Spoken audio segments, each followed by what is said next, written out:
everybody. Welcome to the Krebs Cycle Pie Shop. I love pie. I love getting the ingredients together. I love blending them and watching them mix and heating up the oven to let that cook.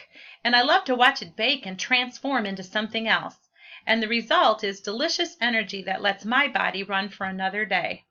Well, like I said, we're going to be talking about the Krebs Cycle Pie today. It bakes in the mitochondria. It's used as a second step for cellular respiration, and it produces energy. It feeds electron transport, which produces lots and lots and lots and lots of ATP. So guess what? It recycles itself. What? A never-ending supply of pie? Go figure. To start this off, we have to preheat the oven. It's called glycolysis. That's what takes one glucose molecule and turns it into two pyruvate molecules.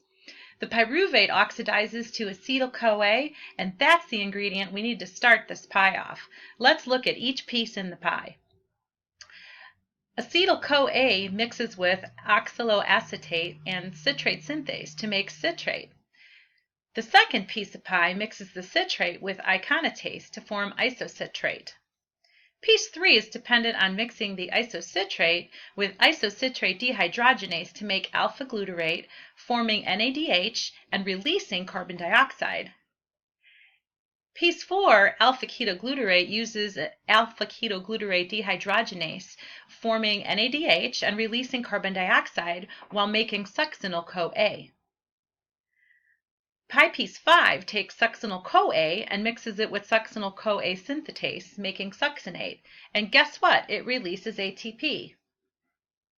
Piece 6 uses the succinate and mixes in another enzyme sauce, releasing FADH2 and forming fumarate.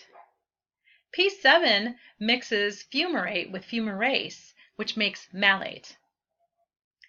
The last piece is the best because malate mixes with malate dehydrogenase, releasing NADH and forming oxaloacetate. Yes, that was the first ingredient. It starts all over again. One cycle makes 3 NADH, 1 FADH2, 2 carbon dioxide, and 1 ATP.